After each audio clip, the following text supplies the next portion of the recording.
Bonsoir, bienvenue à tous, merci de nous retrouver pour les aléas du direct, les aléas du lundi. C'est en public s'il vous plaît, mesdames et messieurs. Avec le fan club de Richard Gougis qui est derrière nous. Oui, c'est toute l'équipe de... Pas toute l'équipe de Billy, ils sont beaucoup plus nombreux que ça. Richard Gougis, ça va Richard?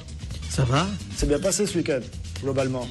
Quand Montpellier gagne, ça se passe bien. Ouais, quand Nîmes perd, ça se passe moins bien. Mais bon, c'est comme ça. Et Nîmes a perdu. On y reviendra notamment avec Jean-Brin. Ça va, Jean?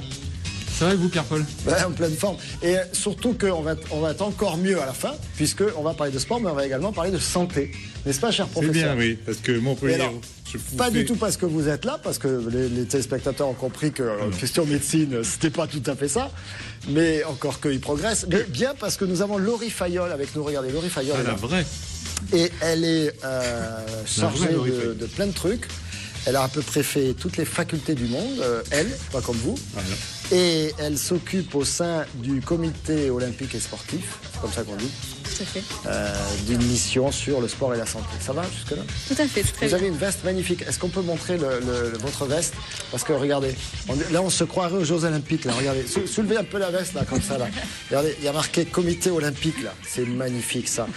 Clément Marcoux est également avec nous. Ça va Clément? Ça va super. À quelques jours du FMC Premium, s'il vous plaît, mesdames et messieurs. Vous avez deux possibilités. Vous le regardez dans votre canapé chez vous avec Télé Sud, ou alors vous allez à l'Arena. Est-ce qu'il reste des places? Oui. Il Pas reste beaucoup des en places. VIP. Hein. Un VIP, il en reste quasiment. VIP, c'est mort. Les VIP, moi je suis VIP. Peut-être une VIP, oui, VIP, ça je sais, oui. Allez, d'abord, vous commencez par rester sage. Vous révisez vos notes, là. Mais non, j'ai le sommaire, c'est Montpellier-Hérault prend pas l'eau et Nîmes n'est plus fer de lance. C'est pas mal. Réfléchissez. C'est mignon en tout cas. Allez, on dira ça comme ça. On déroule l'actualité sportive, vous l'avez compris tout au long de cette émission. On parle santé et on parle des titres.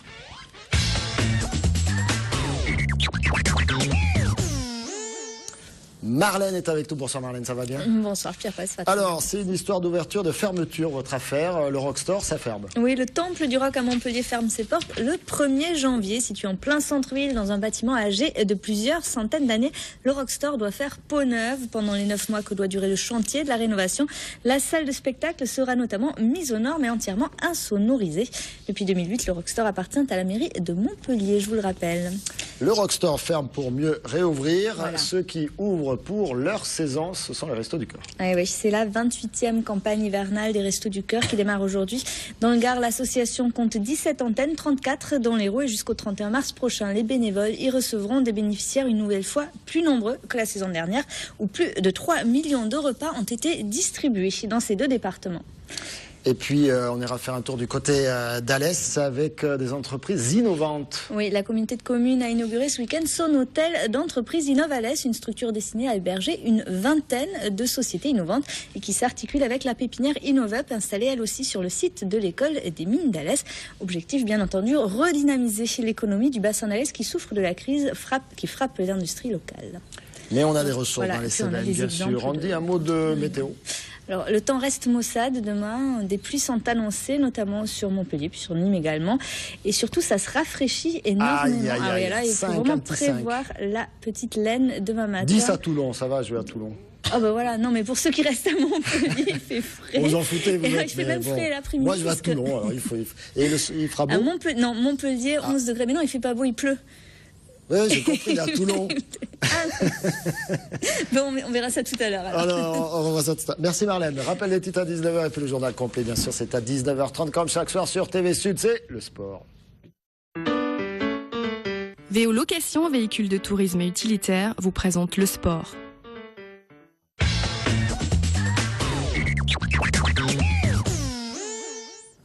On va revenir bien sûr sur l'actualité chargée de ce week-end. On va parler du week-end prochain avec Clément Marcoux. On va revenir sur le sport en général avec Richard Gougis et puis sur le sport et la santé avec Laurie Fayolle. Mais on va commencer par cette énorme performance des basketteuses latoises. Moi, je dis que c'est une énorme performance, monsieur Jeanbrun. L'écart est une énorme performance. Après la victoire, on l'attendait un peu. Elles n'ont pas perdu Mais un c'est match. Bourges en face. À part face à Basketland avec, la semaine dernière. Donc, de toute des façon, vice-championnes on olympiques comme attendait s'il en une pleuvait. vraie réaction. Des vice-championnes olympiques comme s'il Oui. en pleuvait sur ce parquet de latte. Mais à Latte aussi, il y en a des basketteuses Absolument. championnes Et qui regardez ont si un elles sont titre contentes. olympique. Edwige, Émilie, Richard. Hein? Oui, Il y en a aussi, il n'y a pas qu'à Bourges qu'il y a des Mais médailles regardez un olympiques. tour d'honneur comme ça, c'est qu'elles sont tout à fait conscientes d'avoir fait une grosse Ce qui est perte. sûr, Pierre-Paul, c'est que cette année, le BLMA est vraiment dans une forme olympique. Mais on est sous le signe de l'Olympique, je vous avais prévenu, Laurie. C'est la soirée, c'est dommage qu'elle soit pas avec nous. Elle devait. Oui, on devait avoir Edwige Ça n'a pas été possible. Et Edwige Ça n'a Johnson pas été possible. avec Puis, ça médaille. fait 2 mois que vous rêvez de voir une médaille olympique sur votre plateau, mais on va finir par y arriver. Et ouais, On va finir par y arriver. La Elles se brache, sont il avait imposées. un peu- Ce que je vous propose, c'est d'écouter les Écoutons. réactions au micro de Mouadali Akabi. Écoutons. Trop heureuse, parce que franchement, quand on voit Bourges, on voit l'une des meilleures équipes européennes. Tous les ans, ils participent à l'Euroleague. C'est une très très bonne formation. Et les battre aujourd'hui, non seulement les battre, mais les battre avec la manière. On a bien préparé ce match. On a fait un déplacement difficile en Russie. On est revenu, on s'est concentré pour le match. Et voilà, quand on joue notre jeu, quand on joue le jeu de l'AT Montpellier, voilà ce qui arrive. Je suis fier de mon équipe et merci aux supporters. Merci à tout le monde, je suis trop contente. Bourges, c'est une grosse équipe. C'est pour ça que le goal average était important. Parce que si on perd pas de 25 points là-bas, il va falloir qu'ils gagnent un match de plus que nous. Ça peut compter dans la balance à la fin de la saison. Quand on joue devant une salle archi-comble, qu'on refuse des gens, c'est ce qu'on demande quand on fait du sport. Quand on joue des grands moments de sport comme ça contre le champion de France, voilà pourquoi on fait ce métier-là. C'est pour jouer des grands moments comme ça. Et quand on peut communier avec le public, c'est l'idéal. Les filles ont répondu le jour où il fallait. J'ai pris énormément de plaisir et c'est pour ça que je fais ce métier-là, pour des moments comme ça. Et il faudra aller au bout, il faudra aller chercher ce titre.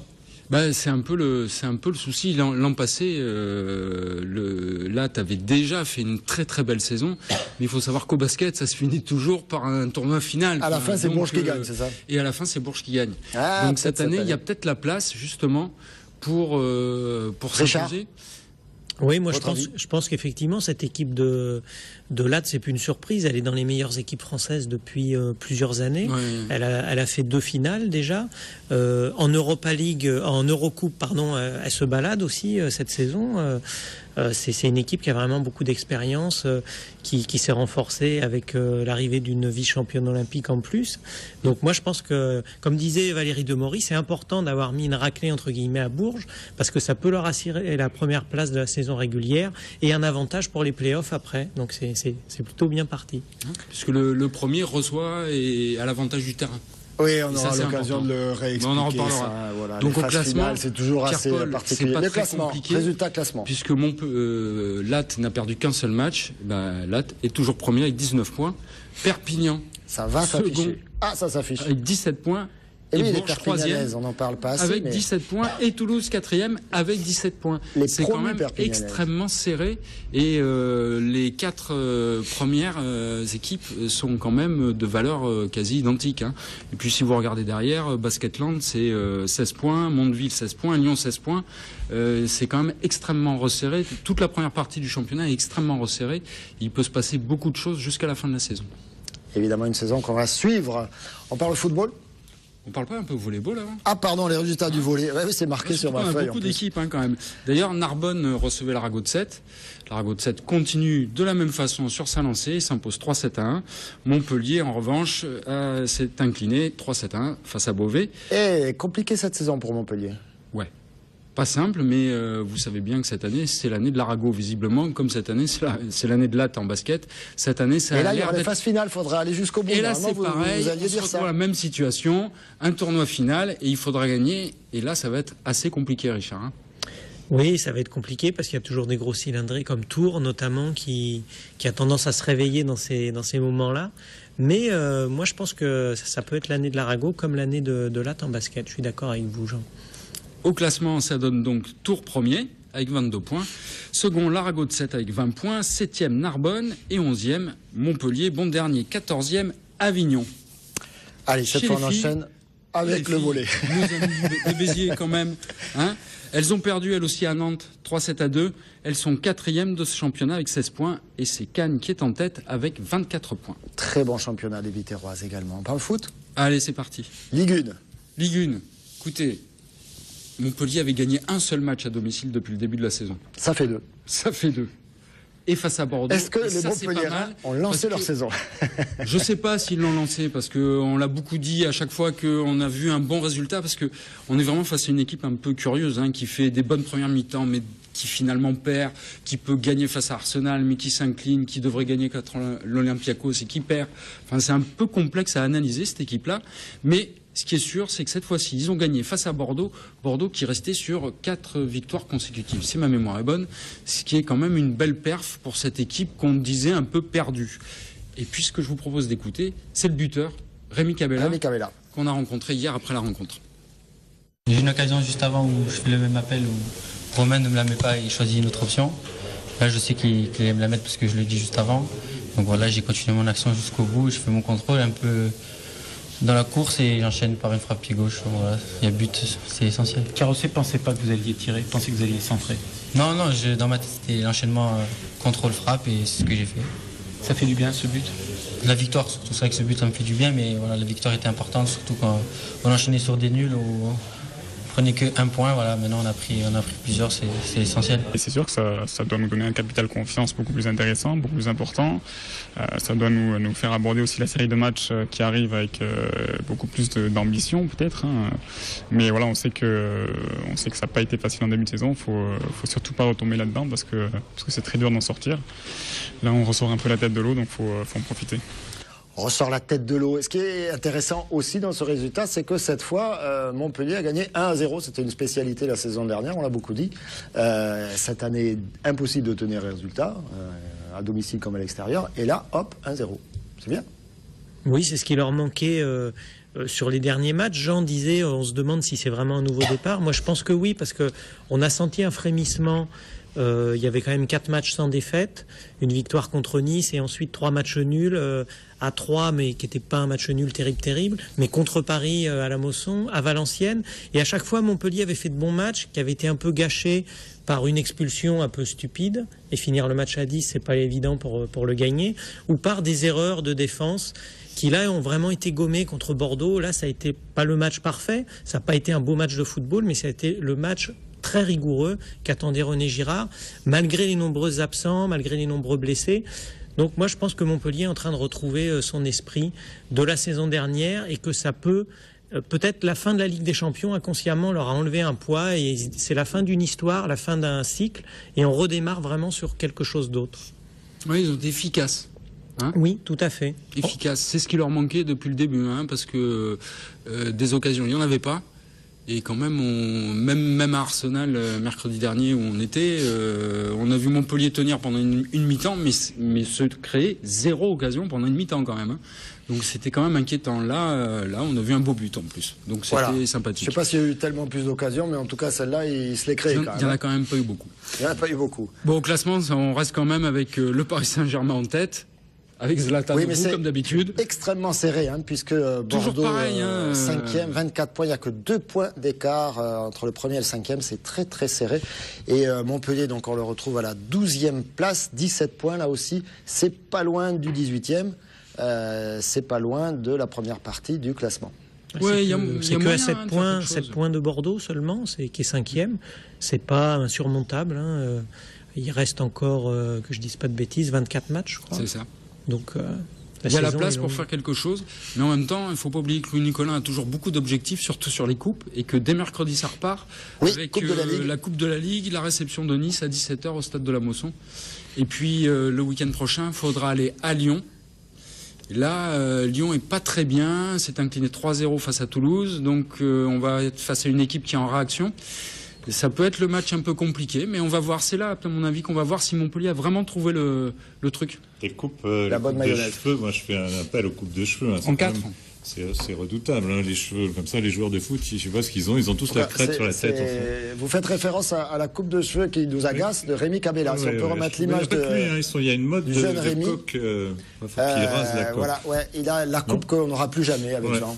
Oui, oui, pour nous c'est terminé là. C'est fini. Ouais. Vous pouvez peut-être essayer. Regardez, hop là. Le look coq. Oui. Ça, c'est insupportable. Mais c'est Louis Nicolin qui a lancé cette mode-là. Oui, mais bon. Non, c'est lui qui a dit à Louis de... D'accord. Si je me rappelle bien. Bon, regardez, ça, c'était moi avant, à gauche de l'écran. Et voilà. Bon, bref, allez, j'arrête les bêtises. On a vu les résultats. Oui. Le classement? Oui. On parle un peu Ligue 2? On parle de la Ligue 2? Allez, c'est parti. Allez, et puis regardez, on va aller directement sur le sujet, parce que c'est un peu long, parce que vous savez, Christophe Chez nous prépare les choses bien. Il fait les choses bien, Christophe. Et puis vous avez tous les buts en plus. Puis à Nîmes, il y en a plus qu'à Montpellier. Eh bien, vous voulez que je vous dise, c'était un très beau match de football. Oui. C'était très intéressant. J'invite vraiment les supporters et les amateurs de foot à venir le vendredi, même si l'horaire, on sait, est un petit peu décalé, 18h45, c'est bizarre, à venir au Costières, parce que même si Nîmes a perdu, là, au niveau foot, on s'est régalé. Voilà, c'était Nîmes. Lens. Un gros public lensois qui était là. C'est parti. Depuis 2 mois, les Costières semblaient être devenus une pelouse imprenable pour les équipes adverses.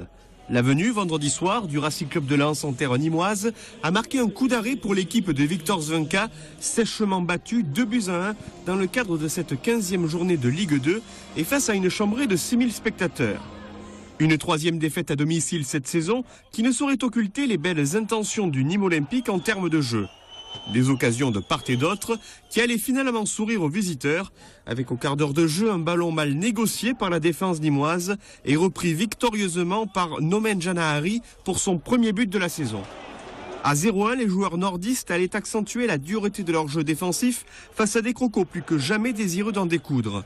Un score qui allait en rester là jusqu'au repos avant que les Costières ne subissent 2 nouveaux coups de grisou lensois. Successivement, Paulet, à la 52e, puis Lemoigne, 10 minutes plus tard, battait Cyril Merville sur 2 buts signalés hors jeu. Un signe du destin qui allait raviver les espoirs nîmois peu après l'heure de jeu avec un centre en or de Granic, magnifiquement repris de la tête par Sédou Koné pour une égalisation en 2 temps de la part du buteur ivoirien. Quand on a égalisé à 1, on s'est mis encore chiffon pour mettre ce deuxième but. Et sur une contre-attaque, on a pris ce deuxième but qui nous a fait mal, parce qu'on mérite pas de perdre aujourd'hui. C'est vrai que c'est rageant, frustrant, énervant. Tout.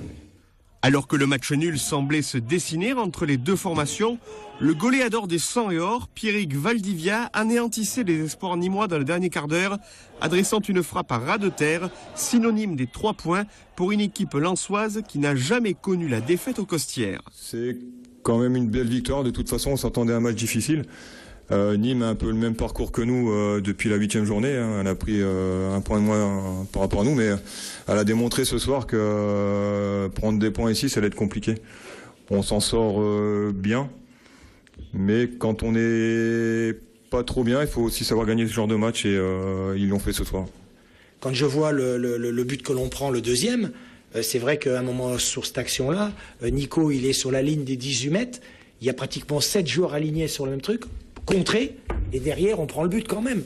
Donc ça montre bien qu'à un moment donné on a ce manque je dirais pas de rigueur, mais de vouloir tellement aller de l'avant et de marquer que par moment on oublie un petit peu que on est sur un adversaire qui lui joue les contres à fond et qui est très dangereux justement de ces situations-là.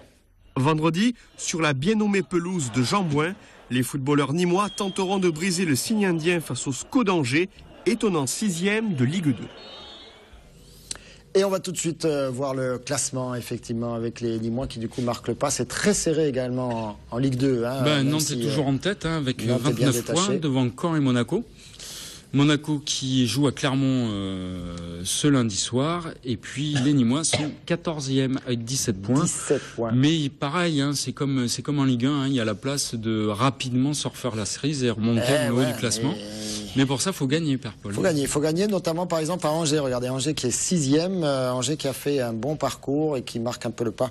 Et donc les Angevins, ce sont les prochains adversaires. Angers qui a perdu à Caen, 1-0. Effectivement.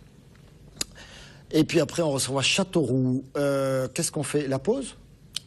Allez, on fait une courte pause, je vous promets. On se retrouve, on va encore parler santé, sport, olympisme.